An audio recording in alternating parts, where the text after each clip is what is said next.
ਵਾਹਿਗੁਰੂ ਸਾਹਿਬ JIO. ਮੰਨੈ ਪਾਵੇਂ ਮੂਖ ਦੁਆਰ, ਮੰਨੈ ਪਰਵਾਰੈ ਸਾਧਾਰ। ਮੰਨੈ ਤਰੈ ਤਾਰੇ ਗੁਰ ਸਿੱਖ, ਮੰਨੈ ਨਾਨਕ ਭਵੈ ਨਾ ਭਿਖ। ਐਸਾ ਨਾਮ ਨਿਰੰਜਨ ਹੋਏ,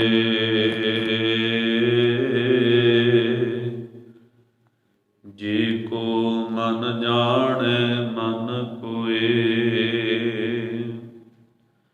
ਐਸਾ ਨਾਮ ਨਿਰੰਜਨ ਹੋਏ, ਜੇ ਕੋ ਮਨ ਜਾਣੈ ਮਨ ਕੋਏ। ਪਰਮ ਸਨਮਾਨਯੋਗ ਜੁਗੋ ਜੁਗ ਅਟਲ ਚਵਰ ਛਤਰ ਤਖਤ ਦੇ ਮਾਲਕ ਸਾਹਿਬ ਸ੍ਰੀ ਗੁਰੂ ਗ੍ਰੰਥ ਸਾਹਿਬ ਮਹਾਰਾਜ ਜੀ ਦੀ ਪਾਵਨ ਪਵਿੱਤਰ ਗੋਦ ਅੰਦਰ ਸੁਭਾਏਮਾਨ ਜੁੜ ਬੈਠੇ ਗੁਰਮੁਖ ਪਿਆਰੇ ਗੁਰੂ ਸਵਾਰੇ ਸਤ ਸੰਗੀ ਜਨੋ। ਵਡਭਾਗੇ ਹੋ ਸਾਹਿਬਾਂ ਦੀ ਪਾਵਨ ਗੋਦ ਵਿੱਚ ਜੁੜ ਬੈਠ ਕਰਕੇ ਅੰਮ੍ਰਿਤਮਈ ਪਾਵਨ ਬਾਣੀ ਆਸਾ ਕੀ ਵਾਰ ਦਾ ਕੀਰਤਨ ਸ਼ਰਵਣ ਕਰ ਰਹੇ ਸੀ ਤੇ ਆਪਣੇ ਜੀਵਨ ਦੀਆਂ ਅਮੁੱਲਕ ਘੜੀਆਂ ਨੂੰ ਸਫਲ ਕਰਨ ਦਾ ਯਤਨ ਕਰ ਰਹੇ ਸੀ। ਜਪਜੀ ਸਾਹਿਬ ਜੀ ਦੀ ਪਾਵਨ ਬਾਣੀ ਦੀ ਜੋ ਲੜੀਵਾਰ ਕਥਾ ਚੱਲ ਰਹੀ ਹੈ, ਇਸ ਵਿੱਚੋਂ ਆਪ ਜੀ ਨੇ 15ਵੀਂ ਪੌੜੀ ਦੇ ਪਾਠ ਨੂੰ ਸ਼ਰਵਣ ਕੀਤਾ ਹੈ। ਇਸ ਦੀ ਵਿਚਾਰ ਦੇ ਨਾਲ ਆਪਾਂ ਸਾਂਝ ਪਾਉਣੀ ਹੈ। ਆਓ ਵਿਚਾਰਾਂ ਦੀ ਆਰੰਭਤਾ ਤੋਂ ਪਹਿਲਾਂ ਲਵਾਈਏ ਗੁਰੂ ਚਰਨਾਂ ਦੇ ਵਿੱਚ ਹਾਜ਼ਰੀ। ਗੁਰੂ ਬਖਸ਼ੀ ਫਤਿਹ ਪ੍ਰਵਾਨ ਕਰੋ ਜੀ। ਵਾਹਿਗੁਰੂ ਜੀ ਕਾ ਖਾਲਸਾ, ਵਾਹਿਗੁਰੂ ਜੀ ਕੀ ਫਤਿਹ। ਗੁਰੂ ਪਾਤਸ਼ਾਹ ਜੀ ਇਸ ਪਾਵਨ ਪੌੜੀ ਦੇ ਅੰਦਰ ਬਖਸ਼ਿਸ਼ ਕਰਦੇ ਹੋਏ ਕਹਿ ਰਹੇ ਨੇ ਕਿ ਪਰਮਾਤਮਾ ਦਾ ਨਾਮ ਜੋ ਮਾਇਆ ਦੀ ਕਾਲਖ ਤੋਂ ਰਹਿਤ ਹੈ, ਜੇ ਕੋਈ ਉਸ ਨੂੰ ਮੰਨ ਲਵੇ, ਹਿਰਦੇ ਵਿੱਚ ਵਸਾ ਲਵੇ ਤੇ ਉਹਦੇ ਜੀਵਨ ਦੀ ਦਸ਼ਾ ਕਿਹੋ ਜਿਹੀ ਬਣ ਜਾਂਦੀ ਹੈ,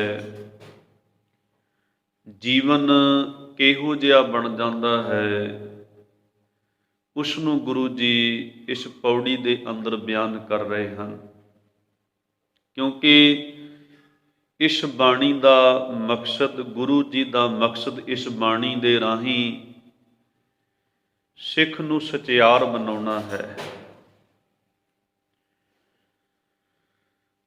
ਤੇ ਗੁਰੂ ਪਾਤਸ਼ਾਹ ਜੀ ਆਪਣੀ ਅੰਮ੍ਰਿਤਮਈ ਪਵਿੱਤਰ ਬਾਣੀ ਦੇ ਰਾਹੀਂ ਸਾਨੂੰ ਸਮਝਾਉਂਦੇ ਨੇ ਕਿ ਜਿਹੜਾ ਗੁਰੂ ਦੀ ਸਿੱਖਿਆ ਨੂੰ ਸੁਣ ਕੇ, ਸਮਝ ਕੇ, ਮੰਨਣ ਵਿੱਚ ਲੈ ਕੇ ਆਏਗਾ, ਉਹ ਸਚਿਆਰ ਬਣੇਗਾ। ਤੇ ਗੁਰੂ ਪਾਤਸ਼ਾਹ ਜੀ ਕਹਿੰਦੇ ਨੇ ਵੀ ਜੇ ਕੋਈ ਗੁਰੂ ਦੀ ਸਿੱਖਿਆ ਨੂੰ, ਪ੍ਰਭੂ ਦੇ ਨਾਮ ਨੂੰ, ਰੱਬੀ ਗੁਣਾਂ ਨੂੰ ਆਪਣੇ ਮਨ ਵਿੱਚ ਵਸਾ ਲਵੇ, ਮੰਨ ਲਵੇ, ਐਸਾ ਨਾਮ ਨਿਰੰਜਨ ਹੋਏ, ਜੇ ਕੋ ਮਨ ਜਾਣੇ ਮਨ ਕੋਏ, ਤੇ ਉਹ ਸਚਿਆਰ ਬਣ ਸਕਦਾ ਹੈ।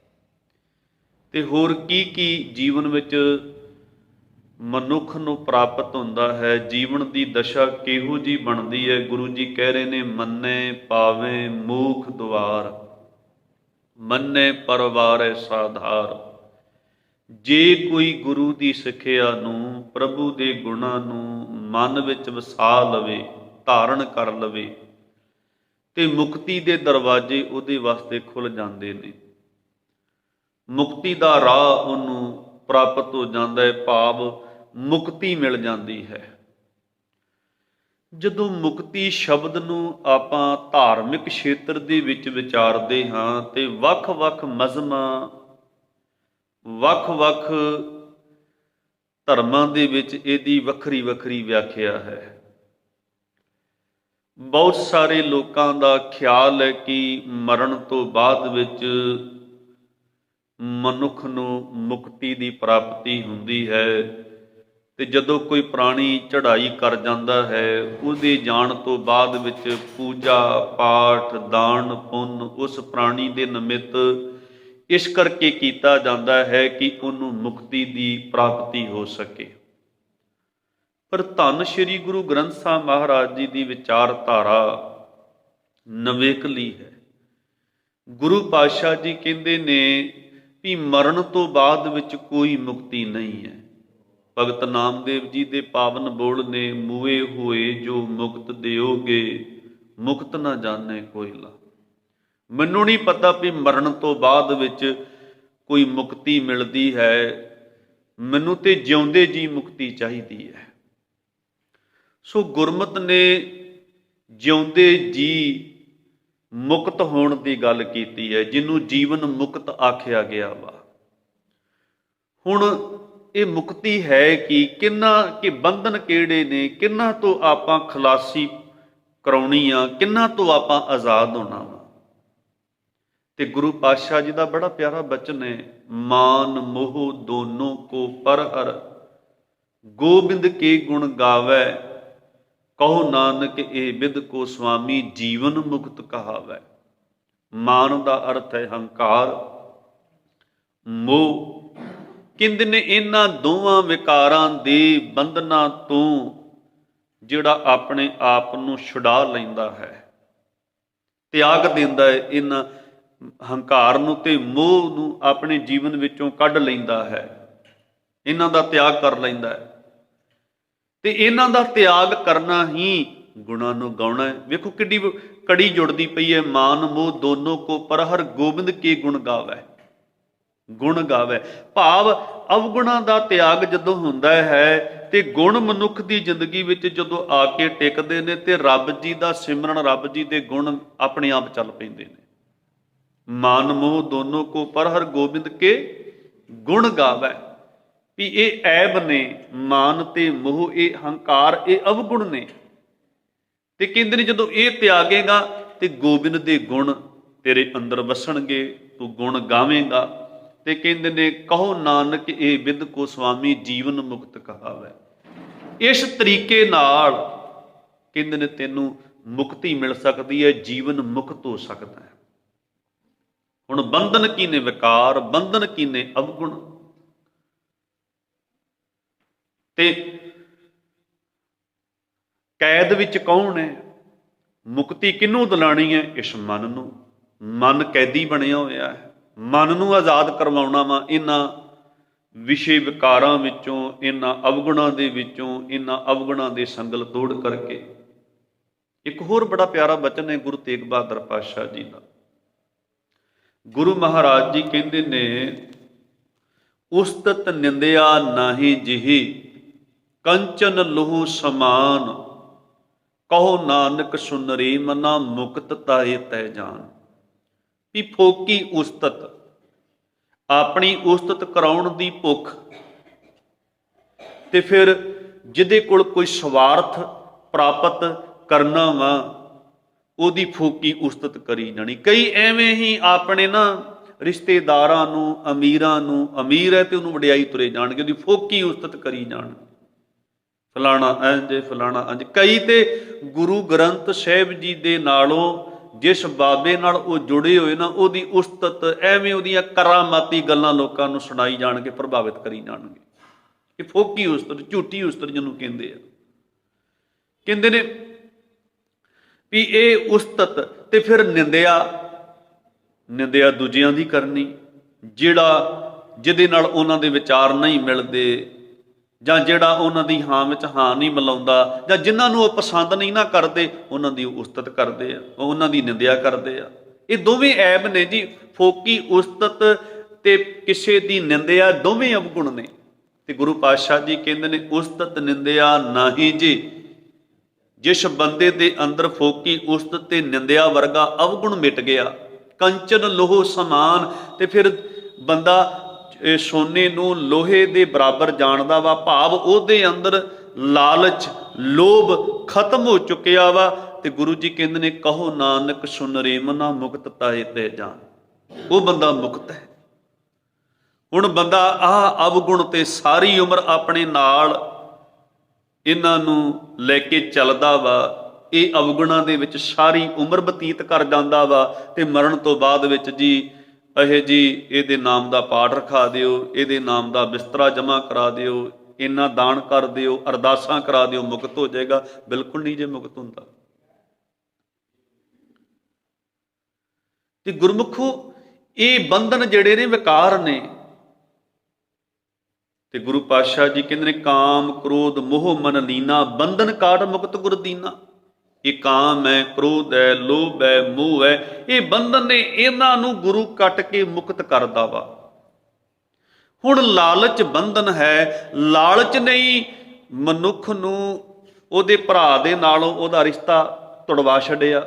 ਰਿਸ਼ਤੇਦਾਰੀਆਂ ਲਾਲਚ ਨੇ ਖਤਮ ਕਰਵਾ ਦਿੱਤੀਆਂ। ਹੁਣ ਉਹ ਬੰਦਾ ਆ ਕੇ ਗੁਰੂ ਜੀ ਦੇ ਕੋਲ ਅਰਦਾਸ ਕਰਦਾ ਹੈ, ਗੁਰੂ ਜੀ ਮੇਰਾ ਭਲਾ ਕਰੋ। ਗੁਰੂ ਪਾਤਸ਼ਾਹ ਜੀ ਤੇ ਭਲਾ ਕਰ ਹੀ ਰਹੇ ਨੇ, ਗੁਰੂ ਥੋੜੀ ਕਿਸੇ ਦਾ ਮਾੜਾ ਕਰਦਾ ਵਾ। ਹੁਣ ਗੁਰੂ ਕਹਿੰਦਾ ਬਈ ਮੈਂ ਤੇ ਭਲਾ ਕਰ ਰਿਹਾ ਵਾਂ, ਤੂੰ ਤੇ ਭਲਾ ਕਰਨਾ, ਤੂੰ ਆਪਣਾ ਭਲਾ ਕਰ, ਦੂਜਿਆਂ ਦਾ ਭਲਾ ਕਰ, ਮੈਂ ਤੇ ਭਲਾ ਕਰ ਹੀ ਰਿਹਾ ਵਾਂ। ਗੁਰੂ ਥੋੜੀ ਕਿਸੇ ਦਾ ਮਾੜਾ ਕਰਦਾ ਵਾ। ਤੁਮ ਕਰੋ ਭਲਾ ਹਮ ਭਲੋ ਨਾ ਜਾਣੇ, ਇਹ ਗੱਲ ਵੱਖਰੀ ਹੈ। ਗੁਰੂ ਤੇ ਭਲਾ ਕਰਦਾ ਵਾ, ਪਰ ਅਸੀਂ ਉਹਦਾ ਭਲਾ ਨਾ ਸਮਝ ਸਕੇ ਤੇ ਨਾ ਜਾਣ ਸਕੇ ਤੇ ਨਾ ਮੰਨਦੇ ਹਾਂ। ਗੁਰੂ ਭਲਾ ਕਰਦਾ ਵਾ। ਹੁਣ ਉਦਾਹਰਨਾਂ ਦੇ ਦਿਆਂ ਆਪ ਜੀ ਨੂੰ। ਇੱਕ ਬੱਚਾ ਪੜ੍ਹਨ ਲਿਖਣ ਦੇ ਵਿੱਚ ਆਪਣਾ ਮਨ ਨਹੀਂ ਲਗਾਉਂਦਾ, ਖੇਡਣ ਜਾਂ ਕੁੱਦਣ ਵਿੱਚ ਉਹਦਾ ਮਨ ਜਿਹੜਾ ਜ਼ਿਆਦਾ ਪਰਿਵਰਤਿਤ ਹੈ। ਹੁਣ ਮਾਂ ਬਾਪ ਉਸ ਬੱਚੇ ਨੂੰ ਰੋਜ਼ਾਨਾ ਇਹ ਸਿੱਖਿਆ ਦਿੰਦੇ ਨੇ, ਬੱਚੇ ਕਿਤਾਬ ਹੱਥ ਵਿੱਚ ਫੜ ਕੇ ਪੜ੍ਹਿਆ ਕਰ, ਤੂੰ ਪੜ੍ਹਦਾ ਨਹੀਂ ਹੈ, ਪੜ੍ਹਨ ਵੱਲ ਧਿਆਨ ਦੇ। ਮਾਤਾ ਪਿਤਾ ਦਾ ਕਹਿਣਾ ਜਾਇਜ਼ ਹੈ। ਹੁਣ ਇੱਕ ਉਹ ਬੱਚਾ ਹੈ ਜਿਹੜਾ ਹੱਥ ਵਿੱਚ ਕਿਤਾਬ ਫੜ ਕੇ ਹਰ ਵਕਤ ਪੜ੍ਹਦਾ ਹੀ ਰਹਿੰਦਾ, ਉਹਨੂੰ ਪੜ੍ਹਾਈ ਦਾ ਫਿਕਰ ਹੈ ਵੀ ਮੈਂ ਕੁਛ ਪੜ੍ਹ ਲਿਖ ਕੇ ਬਣਨਾ ਵਾ। ਹੁਣ ਉੱਥੇ ਮਾਂ ਬਾਪ ਇਹ ਨਹੀਂ ਕਹਿੰਦੇ ਵੀ ਬੱਚੇ ਤੂੰ ਕਿਤਾਬ ਹੱਥ ਵਿੱਚ ਫੜ ਕੇ ਪੜ੍ਹਿਆ ਕਰ, ਉੱਥੇ ਸਗੋਂ ਮਾਂ ਬਾਪ ਕਹਿੰਦੇ ਨੇ ਵੀ ਪੁੱਤ ਤੂੰ ਸਾਰਾ ਦਿਨ ਪੜ੍ਹਦਾ ਰਹਿਣਾ ਵਾ, ਥੋੜਾ ਜਿਹਾ 10-15 ਮਿੰਟ 20 ਮਿੰਟ ਬਾਹਰ ਖੇਡ ਵੀ ਆਇਆ ਕਰ, ਕਿਉਂਕਿ ਤੂੰ ਬੱਚਾ ਆਪਣੇ ਆਪ ਪੜ੍ਹ ਰਿਹਾ ਵਾ। ਹੁਣ ਰੱਬ ਜੀ ਗੁਰੂ ਜੀ ਤੇ ਭਲਾ ਕਰ ਰਹੇ ਨੇ। ਹੁਣ ਰੱਬ ਜੀ ਨੂੰ ਕਹਿਣ ਦੀ ਲੋੜ ਹੀ ਨਹੀਂ ਸਾਨੂੰ ਵੀ ਤੂੰ ਸਾਡੇ ਤੇ ਭਲਾ ਕਰ, ਗੁਰੂ ਨੂੰ ਕਹਿਣ ਦੀ ਲੋੜ ਹੀ ਨਹੀਂ ਵੀ ਤੂੰ ਸਾਡੇ ਤੇ ਭਲਾ ਕਰ। ਸਾਈ ਮੇਰਾ ਮਿਹਰਬਾਨ ਸਦਾ ਮਿਹਰਬਾਨ, ਉਹ ਤੇ ਮਿਹਰਬਾਨ ਹੈ, ਉਹ ਤੇ ਭਲਾ ਕਰਦਾ ਹੈ। ਤੇ ਗੁਰੂ ਪਾਤਸ਼ਾਹ ਜੀ ਕਹਿੰਦੇ ਵੀ ਤੂੰ ਭਲਾ ਕਰ ਭਾਈ, ਤੂੰ ਆਪਣੇ ਅੰਦਰੋਂ ਲੋਭ ਲਾਲਚ ਇਹ ਹਉਮੈ ਹੰਕਾਰ ਇਹਨਾਂ ਅਵਗੁਣਾਂ ਨੂੰ ਖਤਮ ਕਰਕੇ ਤੂੰ ਆਪਣੀ ਜ਼ਿੰਦਗੀ ਦਾ ਭਲਾ ਕਰ। ਤੇਰਾ ਜਦੋਂ ਜੀਵਨ ਨਿਰਮਲ ਹੋ ਜਾਏਗਾ ਨਾ, ਇਹ ਬੰਧਨ ਇਹ ਵਿਕਾਰ ਜਦੋਂ ਕੱਟ ਲਏਗਾ ਨਾ, ਗੁਣ ਜਦੋਂ ਆਪਣੇ ਜੀਵਨ ਵਿੱਚ ਵਸਾ ਲਏਗਾ ਨਾ, ਤੇਰਾ ਵੀ ਭਲਾ ਹੋਏਗਾ ਤੇ ਤੇਰੇ ਨਾਲ ਕਈਆਂ ਦਾ ਭਲਾ ਹੋਏਗਾ। ਕਈਆਂ ਨੂੰ ਸ਼ਾਂਤੀ ਮਿਲ ਜਾਏਗੀ ਤੇਰੇ ਵਿਵਹਾਰ ਤੋਂ, ਤੇਰੇ ਜੀਵਨ ਤੋਂ। ਕਈਆਂ ਨੂੰ ਸੁੱਖ ਮਿਲ ਜਾਏਗਾ, ਤੇਰੇ ਪਰਿਵਾਰ ਨੂੰ, ਤੇਰੇ ਭਰਾਵਾਂ ਨੂੰ ਸ਼ਾਂਤੀ ਮਿਲ ਜਾਏਗੀ। ਜਿੱਦਣ ਤੇਰੇ ਅੰਦਰੋਂ ਲਾਲਚ ਕੱਟਿਆ ਗਿਆ, ਤੂੰ ਬਣਦਾ ਹਿੱਸਾ ਆਪਣੇ ਭਰਾ ਦਾ ਤੂੰ ਦੇ ਦਿੱਤਾ, ਭਰਾ ਖੁਸ਼ ਹੋ ਜਾਏਗਾ। ਉਂਝ ਤੇ ਭਰਾ ਕਹਿ ਰਿਹਾ ਵੀ ਮੇਰਾ ਭਰਾ ਇੰਨਾ ਲੋਭੀ ਹੈ, ਇੰਨਾ ਲਾਲਚੀ ਹੈ, ਮੇਰਾ ਹੱਕ ਵੀ ਲਈ ਜਾਂਦਾ, ਖੋਈ ਜਾਂਦਾ ਵਾ। ਜਦੋਂ ਤੇਰੇ ਅੰਦਰ ਇਹ ਲੋਭ ਲਾਲਚ ਦਾ ਬੰਧਨ ਕੱਟਿਆ ਗਿਆ, ਭਰਾ ਨੂੰ ਵੀ ਸਕੂਨ ਮਿਲ ਜਾਏਗਾ ਵੀ ਨਹੀਂ ਜੀ ਮੇਰੇ ਭਰਾ ਨੇ ਮੇਰੇ ਨਾਲ ਨਿਆਂ ਕੀਤਾ ਹੈ, ਅੱਧੀ ਅੱਧੀ ਪ੍ਰੋਪਰਟੀ ਅਸੀਂ ਬਾਪ ਦੀ ਮਾਂ ਬਾਪ ਦੀ ਵੰਡ ਲਈ ਹੈ, ਕੋਈ ਝਗੜਾ ਨਹੀਂ ਹੋਇਆ, ਨਾ ਉਹਨੂੰ ਲਾਲਚ ਸੀ ਨਾ ਮੈਨੂੰ ਲਾਲਚ ਸੀ, ਨਾ ਸ਼ਾਂਤੀ ਘਰ ਵਿੱਚ ਹੋ ਗਈ, ਬਣ ਗਈ। ਸੋ ਗੁਰੂ ਜੀ ਕਹਿੰਦੇ ਤੂੰ ਆਪਣਾ ਭਲਾ ਕਰ ਆਪ। ਹੁਣ ਗੁਰੂ ਜੀ ਦੇ ਕੋਲ ਅਰਦਾਸ ਆ ਕੇ ਕਰੀ ਵੀ ਸਤਿਗੁਰੂ ਜੀ ਇਹ ਵਿਕਾਰ ਬੰਧਨ ਨੇ, ਮੈਨੂੰ ਸਿੱਖਿਆ ਦਿਓ, ਮੇਰੀ ਸਿੱਖਿਆ ਝੋਲੀ ਵਿੱਚ ਪਾਓ, ਇਹ ਵਿਕਾਰਾਂ ਰੂਪੀ ਬੰਧਨਾਂ ਤੋਂ ਮੈਂ ਖਲਾਸੀ ਪਾ ਸਕਾਂ। ਹੁਣ ਗੁਰੂ ਪਾਤਸ਼ਾਹ ਜੀ ਕਹਿ ਰਹੇ ਨੇ ਵੀ ਇਹ ਪਹਿਲਾਂ ਸਮਝਣ ਦੀ ਕੋਸ਼ਿਸ਼ ਕਰ ਵੀ ਬੰਧਨ ਕਿਹੜੇ ਨੇ ਤੇ ਆਜ਼ਾਦ ਕਿਹਨੂੰ ਕਰਵਾਉਣਾ ਵਾ। ਤੇ ਗੁਰੂ ਪਾਤਸ਼ਾਹ ਜੀ ਆਪਣੀ ਅੰਮ੍ਰਿਤਮਈ ਪਵਿੱਤਰ ਬਾਣੀ ਵਿੱਚ ਇਹ ਵੀ ਕਹਿੰਦੇ ਨੇ ਵੀ ਨਾਨਕ ਔਗੁਣ ਜੇਤੜੇ ਤੇਤੇ ਗਲੀ ਜੰਜੀਰ, ਵੀ ਜਿੰਨੇ ਅਵਗੁਣ ਨੇ ਉਹ ਸਾਰੇ ਦੇ ਸਾਰੇ ਬੰਧਨ ਨੇ, ਜੰਜੀਰਾਂ ਨੇ। ਤੇ ਇਹਨਾਂ ਅਵਗੁਣਾਂ ਨੂੰ ਕਟਿਆ ਕਿਵੇਂ ਜਾਏ? ਕੋਈ ਪਾਠ, ਕੋਈ ਪੂਜਾ, ਕੋਈ ਤੀਰਥ ਇਸ਼ਨਾਨ। ਹੁਣ ਪਾਠ ਕਰਨ ਵਾਲਾ ਵੀ ਸਗੋਂ ਗੁਰੂ ਪਾਤਸ਼ਾਹ ਜੀ ਜੇ ਬਿਨਾਂ ਸਮਝਣ ਤੋਂ, ਬਿਨਾਂ ਸਿੱਖਿਆ ਲੈ ਤੋਂ ਗਿਣਤੀਆਂ ਕਰ ਕਰਕੇ ਪਾਠ ਕਰੀ ਜਾਂਦਾ, ਉਹ ਵੀ ਇੱਕ ਹਉਮੈ ਦਾ ਬੰਧਨ ਬਣ ਜਾਂਦਾ। ਪਾਠ ਪੜ੍ਹਿਓ ਅਰ ਬੀਜ ਵਿਚਾਰਿਓ, ਨਿਵਲ ਭੁਜੰਗਮ ਸਾਧੇ, ਪੰਜ ਜਨਾਂ ਸਿਓ ਸੰਗ ਨਾ ਛੁਟਕਿਓ, ਅਧਿਕ ਅੰਗ ਬੁੱਧ ਬਾਧੇ। ਪਾਠ ਕਰਨਾ ਕੋਈ ਮਾੜੀ ਗੱਲ ਨਹੀਂ ਹੈ, ਪਰ ਪਾਠ ਕੇਵਲ ਗਿਣਤੀਆਂ ਕਰੀ ਜਾਣੀਆਂ, ਮੈਂ ਇੰਨੇ ਪਾਠ ਕਰ ਲੈ, ਮੈਂ ਇੰਨੀਆਂ ਗਿਣਤੀਆਂ ਹੋ ਗਈਆਂ ਹਨ ਮੇਰੀਆਂ, ਇਹ ਹਉਮੈ ਦਾ ਇੱਕ ਕਾਰਨ ਬਣ ਜਾਏਗਾ। ਵੇਖੋ ਜੀ, ਫਲਾਣੇ ਸਾਧ ਨੇ, ਫਲਾਣੇ ਭਾਈ ਨੇ ਇੰਨੇ ਲੱਖ ਪਾਠ ਕਰਾ ਦਿੱਤੇ, ਇੰਨੇ ਹਜ਼ਾਰ ਪਾਠ ਕਰਾ ਦਿੱਤੇ, ਇੰਨੇ ਕਰੋੜ ਮੂਲ ਮੰਤਰ ਦਾ ਪਾਠ ਕਰਾ ਦਿੱਤਾ, ਪਰ ਮੂਲ ਮੰਤਰ ਦੇ ਵਿੱਚ ਜੋ ਵਡਿਆਈਆਂ ਨੇ, ਜੋ ਗੁਣ ਨੇ, ਉਹਨਾਂ ਵਿੱਚੋਂ ਇੱਕ ਵੀ ਨਾ ਲਿਆ। ਨਿਰਵੈਰਤਾ ਦਾ ਗੁਣ ਨਾ ਧਾਰਨ ਕਰ ਸਕਿਆ, ਨਿਰਭੈਤਾ ਆਪਣੇ ਜੀਵਨ ਵਿੱਚ ਨਾ ਲਿਆ ਸਕਿਆ।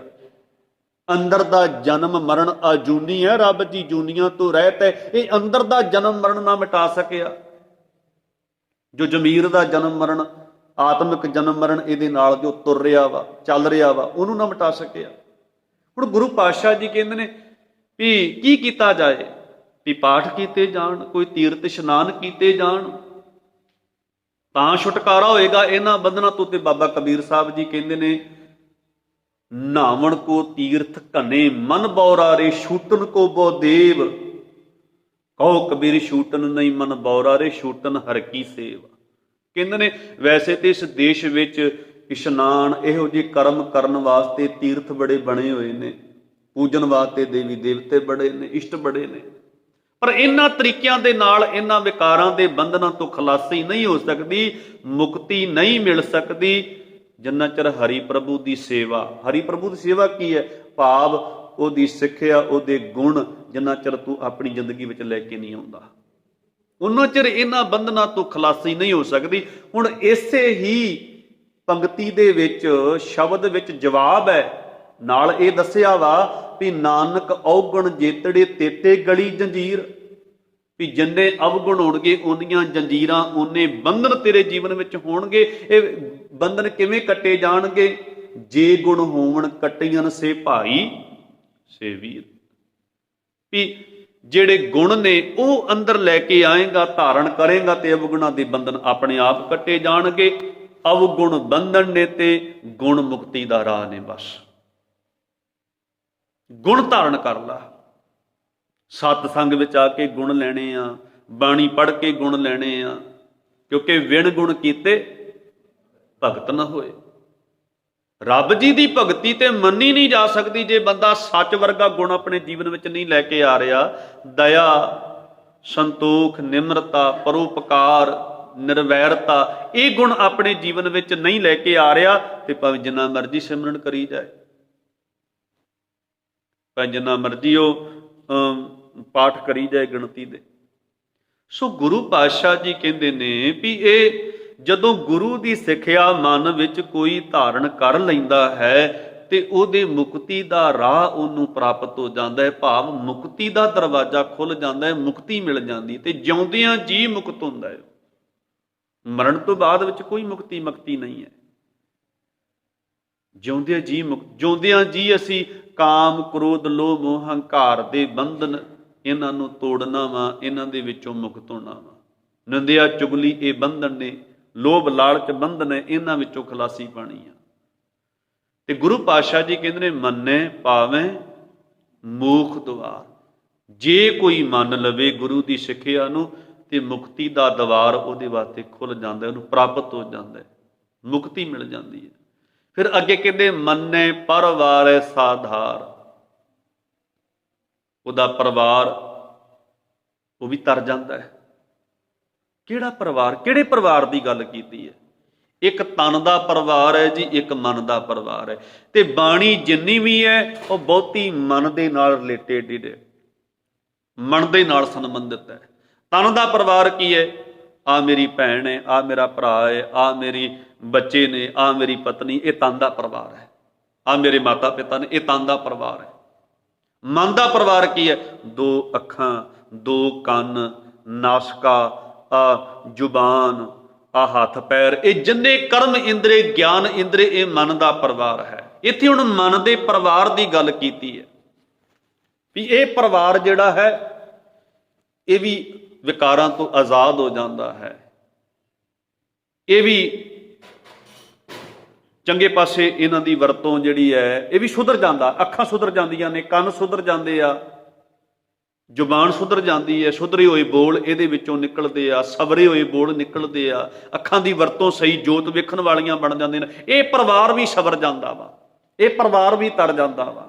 ਬੜਾ ਪਿਆਰਾ ਬਚਨ ਹੈ ਬਾਬਾ ਕਬੀਰ ਸਾਹਿਬ ਜੀ ਦਾ, ਕਹਿੰਦੇ ਬੁੱਢਾ ਬੰਸ ਕਬੀਰ ਕਾ ਉਪਜਿਓ ਪੂਤ ਕਮਾਲ। ਬਾਬਾ ਕਬੀਰ ਸਾਹਿਬ ਜੀ ਕਹਿੰਦੇ ਨੇ ਮੇਰਾ ਮਨ, ਕਹਿੰਦੇ ਨੇ ਬੜੀ ਨਿਗਰੀ ਹੋਈ ਅਵਸਥਾ ਵਿੱਚ ਜਾ ਪਿਆ ਵਾ, ਭਾਵ ਵਿਕਾਰਾਂ ਦਾ ਚੋਗਾ ਚੁਗਣ ਵਾਲਾ ਬਣ ਗਿਆ। ਕਮਾਲ ਭਾਵ ਨਿਗਰੀ ਹੋਈ ਅਵਸਥਾ ਵਿੱਚ। ਇੱਥੇ ਹੁਣ ਕਈਆਂ ਨੇ ਸਾਖੀ ਬਣਾ ਦਿੱਤੀ ਵੀ ਕਬੀਰ ਸਾਹਿਬ ਜੀ ਦਾ ਪੁੱਤਰ ਉਹ ਨਲਾਇਕੀ ਵਾਲੇ ਪਾਸੇ ਤੁਰ ਪਿਆ, ਕੋਈ ਐਸੇ ਕਰਮ ਕਰਨ ਲੱਗ ਪਿਆ ਜਿਹਦੇ ਨਾਲ ਬਾਬਾ ਕਬੀਰ ਸਾਹਿਬ ਜੀ ਦਾ ਪਰਿਵਾਰ, ਉਹਦੀ ਬੰਸ਼ੀ ਡੁੱਬ ਗਈ। ਲੋਕਾਂ ਨੂੰ ਇਹ ਕਹਾਣੀਆਂ ਸੁਣਾਉਣੀਆਂ ਬੜੀਆਂ ਸੌਖੀਆਂ ਨੇ। ਹੁਣ ਕਬੀਰ ਸਾਹਿਬ ਜੀ ਦਾ ਬੰਸ ਕਿਹੜਾ ਡੁੱਬਿਆ?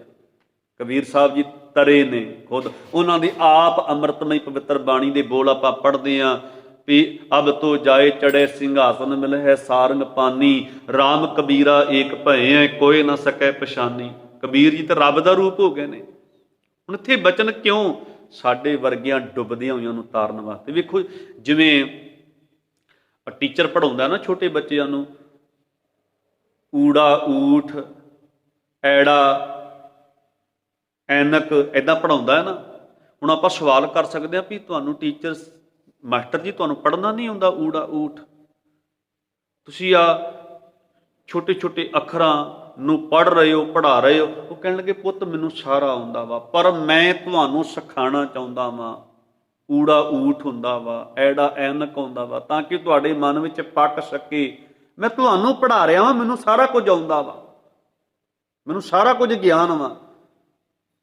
ਤੇ ਗੁਰੂ ਸਾਡੇ ਜੀਵਨ ਨੂੰ, ਸਾਡੀਆਂ ਅੰਦਰੀਆਂ ਬਿਰਤੀਆਂ ਨੂੰ ਆਪਣੇ ਉੱਤੇ ਢੁਕਾ ਕਰਕੇ ਗੁਰੂ ਮਹਾਰਾਜ ਜੀ ਸਾਡੇ ਜੀਵਨ ਨੂੰ ਸਵਾਰਨਾ ਚਾਹੁੰਦਾ ਹੈ। ਡੁੱਬੇ ਹੋਏ ਤੇ ਅਸੀਂ ਹਾਂ, ਨਲਾਇਕ ਤੇ ਸਾਡਾ ਮਨ ਆ, ਮਾੜੇ ਕੰਮਾਂ ਦੇ ਵਿੱਚ ਤੇ ਸਾਡਾ ਮਨ ਖਚਤ ਹੋਇਆ ਪਿਆ ਵਾ। ਬੁੱਢਾ ਬੰਸ ਕਬੀਰ ਕਾ ਉਪਜਿਓ ਪੂਤ ਕਮਾਲ, ਹਰ ਕਾ ਸਿਮਰਨ ਛੱਡ ਕੇ ਘਰ ਲੈ ਆਇਆ ਮਾਲ। ਮਾਇਆ ਦੇ ਮੋਹ ਵਿੱਚ ਖਚਤ ਹੋ ਗਿਆ ਤੇ ਇਹਦੇ ਨਾਲ ਅੱਖਾਂ ਵੀ ਡੁੱਬ ਗਈਆਂ। ਜਦੋਂ ਮਨ ਹੀ ਡੁੱਬ ਗਿਆ ਵਿਕਾਰਾਂ ਦੇ ਵਿੱਚ ਤੇ ਅੱਖਾਂ ਬਚੀਆਂ ਰਹਿਣਗੀਆਂ, ਅੱਖਾਂ ਵੀ ਡੁੱਬਣਗੀਆਂ ਜੀ। ਕਿਉਂਕਿ ਮਨ ਮੈਲਾ, ਮਨ ਮੈਲੇ ਸਭ ਕੁਛ ਮੈਲਾ। ਮਨ ਮੈਲਾ ਹੈ ਤੇ ਸਾਰਾ ਕੁਝ ਮੈਲਾ ਹੋਏਗਾ। ਅੱਖਾਂ ਵੀ ਮੈਲੀਆਂ ਹੋਣਗੀਆਂ, ਕੰਨ ਵੀ ਮੈਲੇ ਹੋਣਗੇ, ਰਸਨਾ ਵੀ ਮੈਲੀ ਹੋਏਗੀ, ਹੱਥਾਂ ਦੇ ਕਰਮ ਵੀ ਮੈਲੇ ਹੋਣਗੇ, ਪੈਰਾਂ ਦਾ ਦਰੀ ਤੋਰ ਹੈ ਉਹ ਵੀ ਮੈਲੀ ਹੋਵੇਗੀ, ਸਾਰਾ ਕੁਝ ਮੈਲਾ ਹੋਵੇਗਾ। ਕਿ ਮਨ ਡਰਾਈਵਰ ਹੈ ਜੀ ਸਰੀਰ ਦਾ। ਮਤ ਸਮਝਿਓ ਕਿ ਅੱਖਾਂ ਦੇਖਦੀਆਂ ਨੇ, ਅੱਖਾਂ ਰਾਹੀਂ ਮਨ ਦੇਖਦਾ ਵਾ।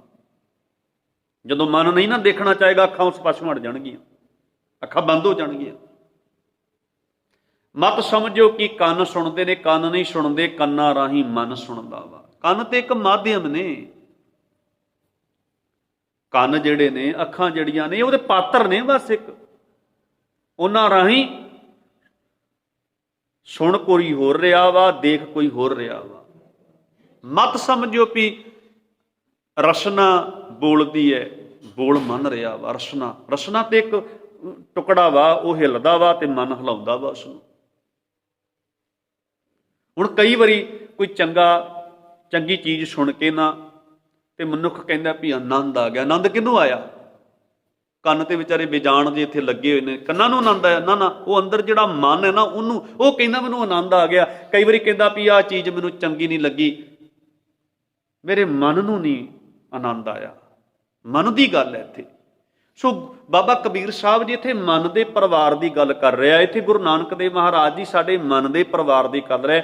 ਮੰਨੇ ਪਰਿਵਾਰੈ ਸਾਧਾਰ, ਵੀ ਉਹਦਾ ਪਰਿਵਾਰ ਜਿਹੜਾ ਏ, ਮਨ ਦਾ ਜਿਹੜਾ ਪਰਿਵਾਰ ਹੈ ਉਹ ਤਰ ਜਾਂਦਾ ਹੈ, ਸੁਧਰ ਜਾਂਦਾ ਹੈ। ਅੱਖਾਂ ਸੁਧਰ ਜਾਂਦੀਆਂ ਨੇ, ਕੰਨ ਸੁਧਰ ਜਾਂਦੇ ਆ, ਜਿਹੜੇ ਕੰਨ ਪਹਿਲਾਂ ਗਾਣੇ ਗੀਤਕਾਰਾਂ ਦੇ ਅਸ਼ਲੀਲ ਗਾਣੇ ਸੁਣਦੇ ਸਨ ਜਾਂ ਨਿੰਦਿਆ ਚੁਗਲੀ ਸੁਣਦੇ ਸਨ, ਹੁਣ ਗੁਰੂ ਦੀਆਂ ਬਾਤਾਂ ਸੱਚ ਦੇ ਬੋਲ ਸੁਣਨ ਵਾਲੇ ਬਣ ਗਏ। ਹੁਣ ਇਹੀ ਕੰਨ ਇਹੀ ਮਨ ਕਹਿੰਦਾ ਹੈ ਮੇਰੇ ਮੋਹਨ ਸਰਵਣੀ ਇਹ ਨਾ ਸੁਣਾਏ, ਸਾਕਤ ਗੀਤ ਨਾਦ ਧੁਨ ਗਾਵਤ ਬੋਲਤ ਬੋਲ ਅਜਾਏ। ਸਾਕਤਾਂ ਵਾਲੇ ਗੀਤ ਇਹ ਧੁਨਾਂ ਮੇਰੇ ਕੰਨਾਂ ਵਿੱਚ ਨਹੀਂ ਪੈਣੀਆਂ ਚਾਹੀਦੀਆਂ।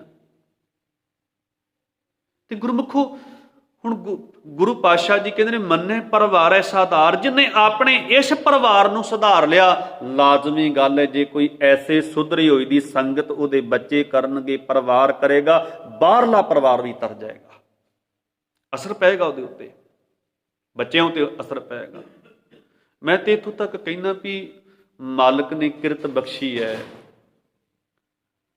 ਮਾਲਕ ਦੀ ਕਿਰਪਾ ਰਹਿਮਤ ਸਦਕਾ ਪਰਿਵਾਰ ਨੂੰ ਸਿੱਖ ਪਾਲਦਾ ਪਿਆ ਵਾ।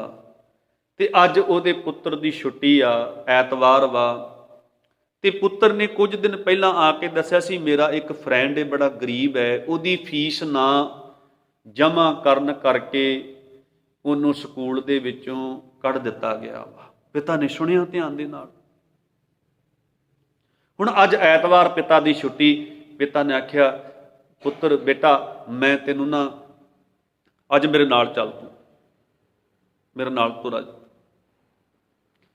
ਤੇ ਪਿਤਾ ਜੀ ਦੇ ਨਾਲ ਉਹ ਪੁੱਤਰ ਚੱਲ ਪਿਆ। ਕਿੱਥੇ ਜਾਣਾ ਹੈ? ਤੇਰੇ ਦੋਸਤ ਦੇ ਘਰ ਜਾਣਾ ਹੈ। ਚਲੋ ਜੀ, ਮੈਂ ਖੁਦ ਮਿਲਣਾ ਚਾਹੁੰਦਾ ਸੀ ਆਪਣੇ ਦੋਸਤ ਨੂੰ। 2-3-4 ਦਿਨ ਤੋਂ ਉਹ ਸਕੂਲੇ ਨਹੀਂ ਆ ਰਿਹਾ ਕਿਉਂਕਿ ਉਹਦਾ ਨਾਮ ਕੱਟਿਆ ਗਿਆ, ਫੀਸ ਨਹੀਂ ਜਮ੍ਹਾਂ ਕਰਾ ਪਾਇਆ। ਤੇ ਹੁਣ ਪਿਤਾ ਆਪਣੇ ਪੁੱਤ ਨੂੰ ਨਾਲ ਲੈ ਕੇ ਉਸ ਦੋਸਤ ਦੇ ਘਰ ਜਾਂਦਾ ਵਾ, ਤੇ ਉਸ ਦੋਸਤ ਦੀ ਮਾਂ ਉਹਦੇ ਪਿਤਾ ਨੂੰ ਮਿਲਦਾ ਵਾ ਤੇ ਉਹਨੂੰ ਕਹਿੰਦਾ ਵੀ ਆ ਲਓ ਆ ਇੰਨੇ ਮਹੀਨਿਆਂ ਦੀ ਫੀਸ ਜਾ ਕੇ ਜਮ੍ਹਾਂ ਕਰਵਾ ਦਿਓ ਜੇ, ਕੱਲ ਨੂੰ ਆਪਣੇ ਬੱਚੇ ਨੂੰ ਪੜ੍ਹਨੇ ਭੇਜਿਓ ਜੇ। ਹੁਣ ਉਸ ਪਿਤਾ ਨੇ ਆਪਣੇ ਪੁੱਤਰ ਦੇ ਸਾਹਮਣੇ ਜਦੋਂ ਉਹਦੇ ਫਰੈਂਡ ਦੀ ਇਸ ਢੰਗ ਨਾਲ ਮਦਦ ਕੀਤੀ, ਉਹਨੂੰ ਸਕੂਲੇ ਦੁਬਾਰਾ ਦਾਖਲਾ ਦਵਾ ਦਿੱਤਾ, ਫੀਸ ਉਹਦੀ ਜਮ੍ਹਾਂ ਕਰਕੇ, ਤੇ ਬੱਚੇ ਤੇ ਕਿੰਨਾ ਵੱਡਾ ਅਸਰ ਪਿਆ ਹੋਵੇਗਾ। ਉਸ ਬੱਚੇ ਨੂੰ ਕਥਾ ਸੁਣਾਉਣ ਦੀ ਲੋੜ ਹੈ। ਉਸ ਬੱਚੇ ਨੂੰ ਕਿਸੇ ਸਮਾਗਮ ਦੇ ਵਿੱਚ, ਠੀਕ ਹੈ ਸਮਾਗਮ ਵਿੱਚ ਲੈ ਕੇ ਜਾਈਏ ਬੱਚਿਆਂ ਨੂੰ, ਗੁਰਮਤਿ ਦੇ ਧਾਰਨੀ ਬਣਾਈਏ ਬੱਚਿਆਂ ਨੂੰ, ਚੰਗੀ ਗੱਲ ਹੈ। ਪਰ ਕਈ ਵਾਰੀ ਬੱਚੇ ਸਮਾਗਮਾਂ ਦੇ ਵਿੱਚ ਆ ਕੇ ਵੀ ਇਹੋ ਜਿਹੀ ਰਹਿਣੀ ਬਹਿਣੀ ਦੇ ਮਾਲਕ ਨਹੀਂ ਬਣਦੇ, ਕਿਉਂਕਿ ਘਰ ਦਾ ਮਾਹੌਲ ਉਹੋ ਜਿਹਾ ਨਹੀਂ ਹੈ। ਘਰ ਦੇ ਵਿੱਚੋਂ ਉਹ ਗੁਰੂ ਦੀਆਂ ਬਾਤਾਂ ਵਰਤੋਂ ਵਿਹਾਰ ਵਿੱਚ ਮਾਤਾ ਪਿਤਾ ਲੈ ਕੇ ਨਹੀਂ ਆ ਰਹੇ, ਤੇ ਬੱਚੇ ਕਿਵੇਂ ਸੁਧਰਨਗੇ?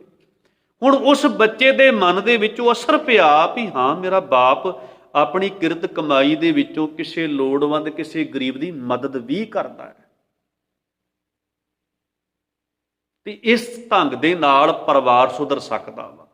ਇਹ ਦੋਵੇਂ ਅਰਥ ਬਣਦੇ, ਇੱਕ ਬਾਹਰਲਾ ਪਰਿਵਾਰ, ਇੱਕ ਅੰਦਰਲਾ ਪਰਿਵਾਰ।